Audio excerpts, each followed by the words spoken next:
I'm Lily, a 32-year-old woman who believed in the warmth of love and the promise of a shared future. My husband, Ethan, was once the sun in my sky, but over the years, his light has dimmed, leaving me in a growing chill of neglect and harsh words. It started subtly, a missed dinner here, a harsh word there. But then it became our norm. His once tender glances turned cold, and his touches, which used to spark joy, became rare and perfunctory. One particularly cold evening, I was attempting to bridge the distance that had formed between us, setting up a nice dinner hoping to recapture some of our old warmth.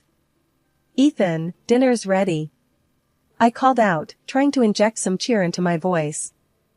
He walked in, his eyes scanning the table, not a flicker of appreciation in his gaze. "You know I don't like salmon," he muttered, his words clipped. "But you used to love it," I replied, the hurt clear in my voice. He shrugged, dismissing my effort and the memories attached to it. "That was then. Can't you do anything right, Lily?" His words stung, each one a reminder of how far we drifted. I bit my lip, holding back tears, as I watched him eat in silence, his indifference a stark contrast to the love-filled meals we once shared. After dinner, as I was cleaning up, the weight of his growing disdain and blame became too much to bear silently. "Why do you treat me this way, Ethan? What happened to us?" I asked, my voice barely above a whisper. He scoffed, standing up to leave the room. "Maybe if you weren't so barren, things would be different. You're just not enough, Lily. Not as a wife, not as a woman." His cruel words echoed in the now empty room, each syllable etched painfully into my heart. I was left alone, with the remnants of a dinner that tasted of lost love and broken dreams. That night, as I lay in bed, Ethan's presence beside me felt like miles apart. I turned away, my silent tears a testament to the cold shift that had taken over our lives. It was clear that I was alone in my pain, my longing for a child turned into a weapon of blame and shame. The next day, I confided in my diary, the only place I felt safe to express my deepest fears and sorrows. "He doesn't see me anymore, doesn't hear me. I'm just a shadow in my own home, a ghost of the woman I used to be." The evening of the family dinner arrived with a tension I could almost taste. Ethan's parents, Mary and George, had always treated me with kindness, a stark contrast to their son's recent coldness. As we gathered around the dining table, the air was filled with the clinking of cutlery and the simmering undercurrent of unspoken issues. George, ever the patriarch, raised his glass to toast. "To family," he declared with a warm smile. "To family," we echoed, our voices a chorus of varying emotions. As the dinner progressed, the conversation drifted to the topic I dreaded most, children. George, with his usual bluntness, broached the subject. "For years, Ethan, Lily. We were hoping for a grandchild to spoil by now." Ethan's mother, Mary, chimed in, her voice gentle yet firm. "Perhaps it's time to consider seeing a specialist. There could be many reasons for not conceiving, and it's best to understand them." I felt Ethan's gaze on me, his eyes like ice. "We know the reason, don't we, Lily? It's her," he said, his voice dripping with accusation. The words stung, more so under the concerned gaze of his parents. "It's not just about me, Ethan. It takes two, you know," I replied, my voice steady but my hands trembling under the table. Mary, with her medical background, sensed the tension. "Then it's settled. Both of you will go for a checkup. It's the only way to know for sure," she stated, a note of finality in her voice. Ethan laughed, a hollow sound that didn't reach his eyes. "Sure, we'll go. But we already know the answer, don't we?" Later that evening, as Ethan and I cleaned up in silence, the weight of the situation bore down on me. The idea of the medical examinations loomed large, a beacon of hope and a source of dread all at once. "Ethan," I started, breaking the silence, "I'm scared. What if there's really something wrong with me?" He didn't look at me, his focus on the dishes in the sink. "Then we'll know, won't we? Better than living in denial." His words were meant to be dismissive, but I caught the flicker of something else in his voice. Fear? Uncertainty? It was hard to tell. As I went to bed that night, the house felt colder than ever. The uncertainty of the coming days was a heavy blanket, smothering the last embers of warmth between us. Yet, despite everything, a part of me clung to the hope that the tests might lead to a solution, a way forward out of this stagnant bitterness. The days following our medical examinations were some of the longest of my life. As I awaited the results, my thoughts constantly circled back to what they might reveal, to the myriad of ways they could impact our already strained relationship. Ethan, however, seemed more irritable than anxious, his patience wearing thinner with each passing day. One afternoon, as I sat lost in thought, Ethan stormed into the room, his face twisted with annoyance. "Look at this place, Lily. It's a mess. You're so caught up in your own head, you've let the house go." Before I could respond, he grabbed my hand and practically dragged me into his office. "Start here. I want every surface clean, especially my desk. I can't work in this filth."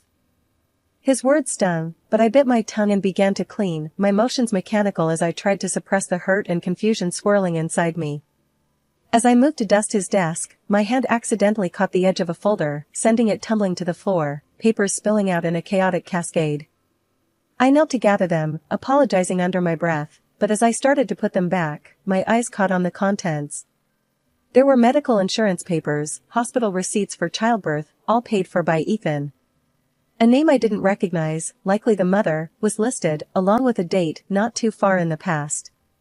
The truth hit me like a physical blow. Ethan had a child with another woman. My heart pounded, a mix of shock, betrayal, and a deep, searing pain coursing through me. But I knew I couldn't confront him, not yet. I needed to be smart, to gather evidence and plan my next steps carefully. Once I was sure Ethan was occupied elsewhere, I quickly copied all the documents, my hands shaking as I worked. Each copy was a silent confirmation of the lies and deceit that had infiltrated our marriage, of the double life Ethan had been leading right under my nose. As I tucked the copies away in a safe place, a strange sense of calm settled over me. The hurt was still there, a dull, persistent ache, but it was now accompanied by a clarity of purpose. I wouldn't let Ethan get away with this betrayal. I would bide my time, wait for the right moment to reveal everything. For the rest of the day, I moved through the house like a shadow, performing my chores with a mechanical efficiency. Ethan remained oblivious, wrapped up in his own affairs, unaware of the storm brewing just beneath the surface.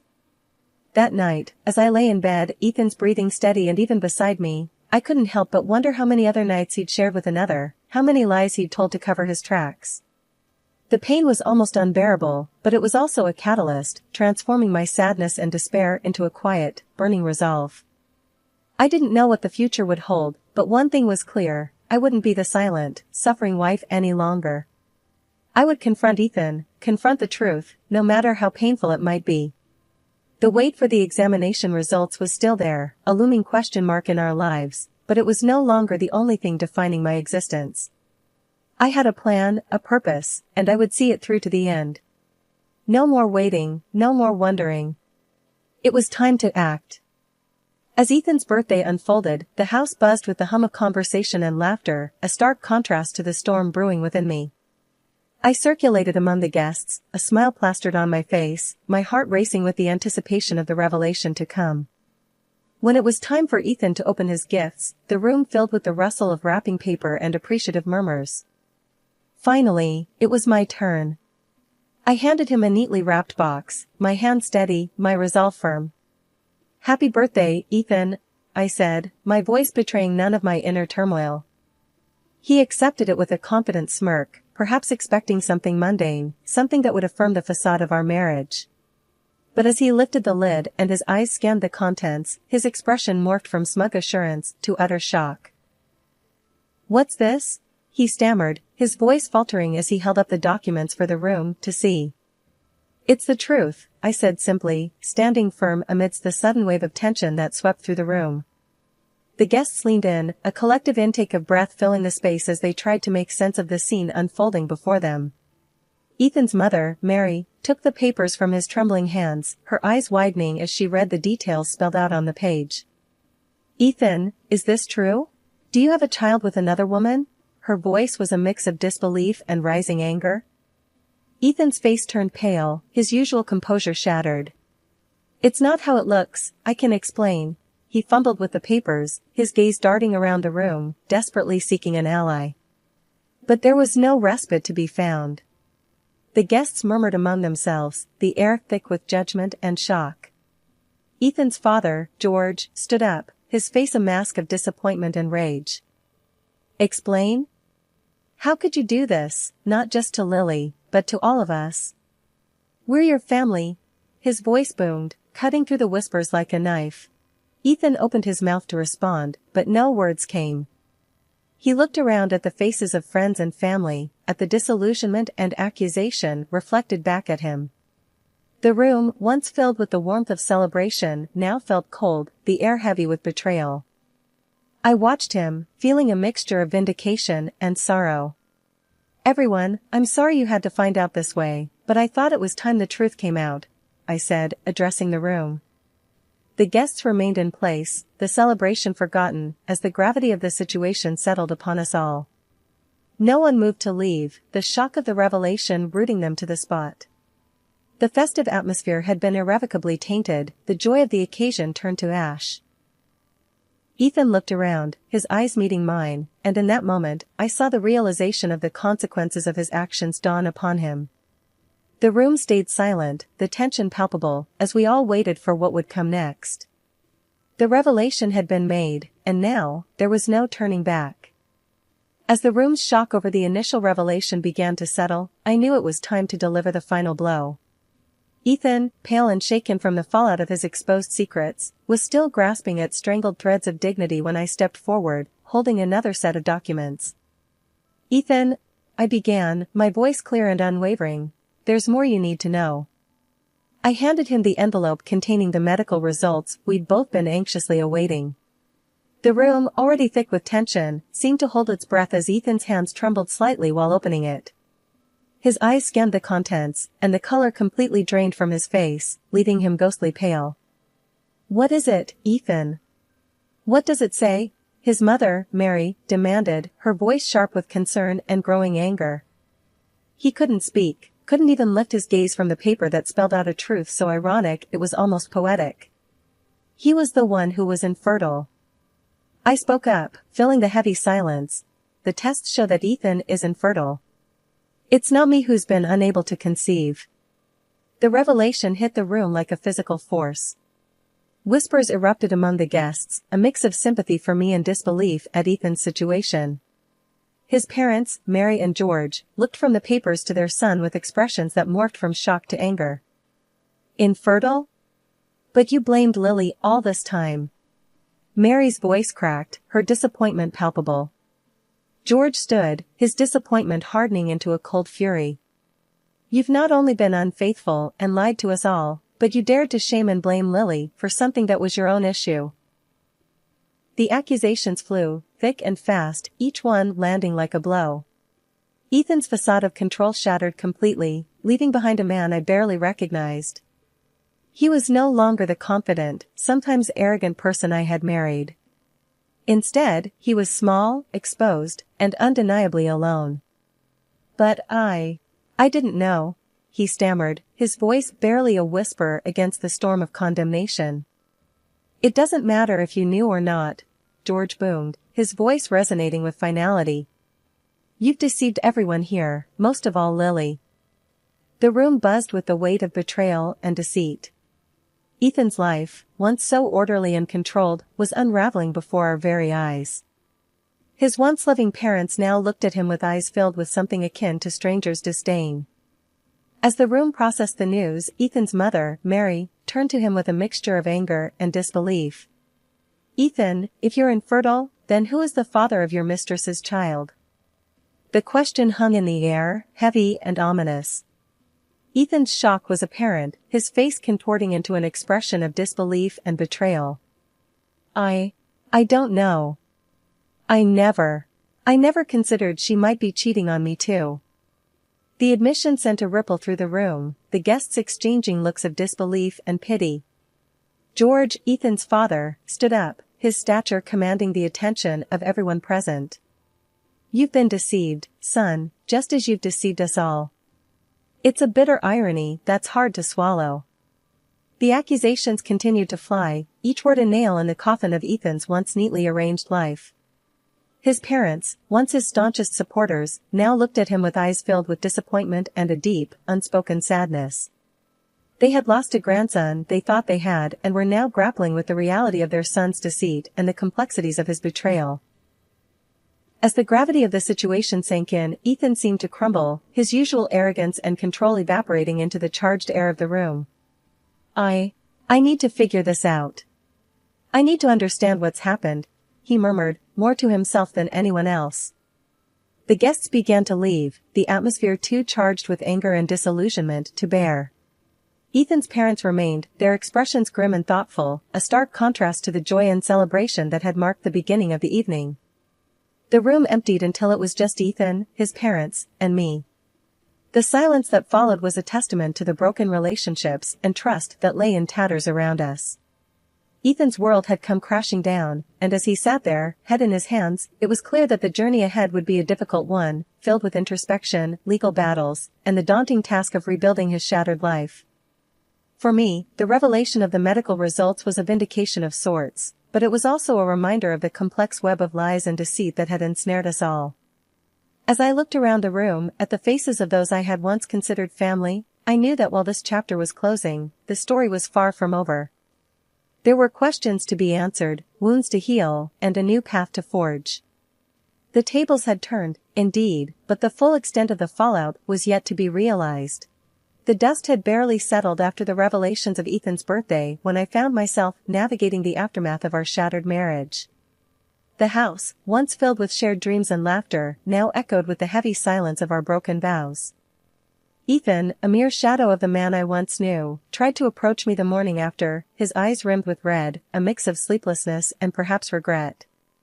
"Lily," he started, his voice hoarse. I don't even know what to say." "What is there to say, Ethan?"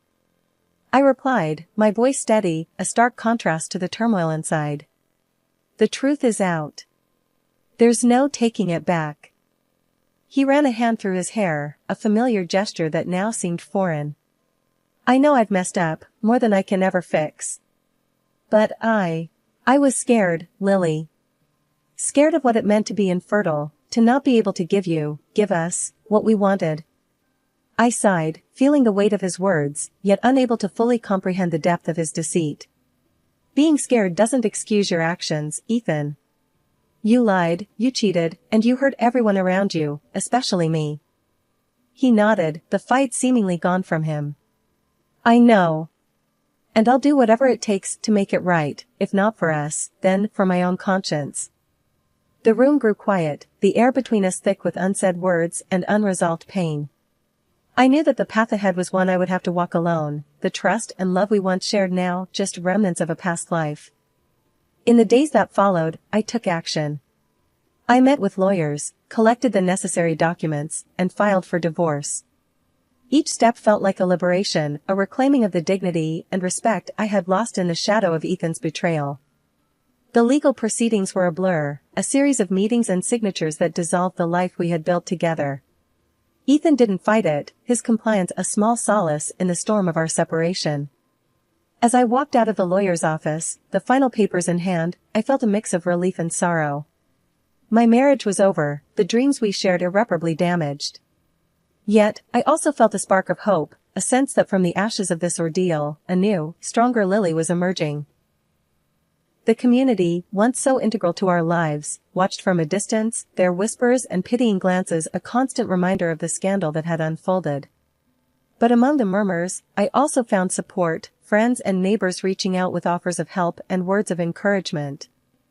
One afternoon, as I sat in the garden, the sun warming my face, Mary came to visit. Her eyes were kind, but I saw the hurt that still lingered there. "Lily, I just want you to know, we don't blame you. You've handled this with more grace than anyone could expect," she said, taking my hand in hers.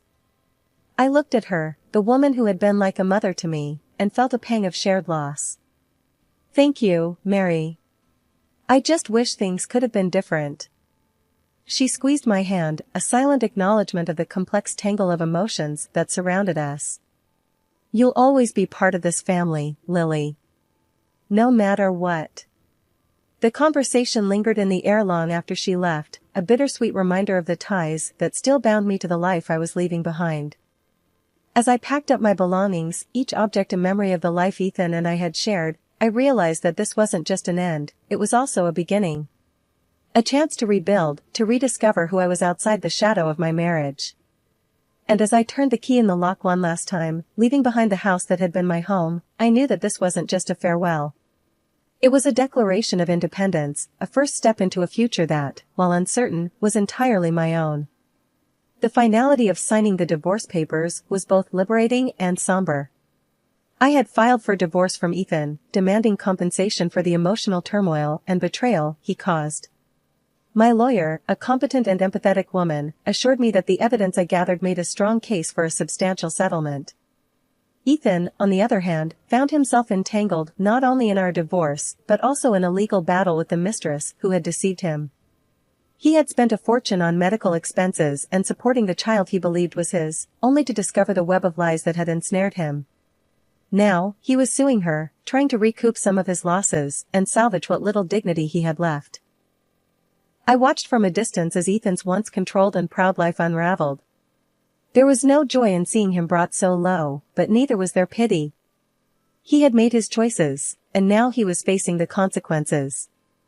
The man I once loved had become a stranger, one whose fate no longer stirred any emotion in me other than a detached acknowledgement that justice, in its own way, was being served. As for me, I was busy building a new life. The settlement from the divorce provided a financial cushion that allowed me some peace of mind. I moved into a new place, smaller and cozier than the house I shared with Ethan, a place that quickly started to feel like home. It was my sanctuary, filled with my things, decorated to my taste, a visual representation of my newfound independence. I often sat in my new living room, a cup of tea in hand, reflecting on the tumultuous journey I had undergone. The tears and heartache felt like a distant memory, and in their place was a growing sense of self-awareness and strength. I had survived the worst of storms, and now relished the calm that followed. Friends and family were a constant source of support, their love and care helping to mend the parts of me that were broken by Ethan's betrayal. They cheered me on as I took the first tentative steps into a future that was entirely my own, unshaded by the expectations or failings of another. In the end, I found that I didn't need revenge or to see Ethan suffer. My greatest triumph was in reclaiming my life, in proving to myself that I could move past the pain and emerge stronger and more resilient. The wounds he inflicted would always be part of my story, but they no longer defined me. Instead, they were a testament to my ability to overcome and to thrive, despite the odds. As I closed this chapter of my life, I felt a profound sense of closure and optimism. The journey ahead was mine alone, filled with opportunities and experiences waiting to be discovered. And as I stepped out each day, I did so with a lighter heart and a certainty that no matter what the future held, I was ready for it, stronger and wiser than ever before. Ethan was a chapter closed, a lesson learned, and now it was time to write new stories, ones filled with hope, growth, and the promise of a better tomorrow.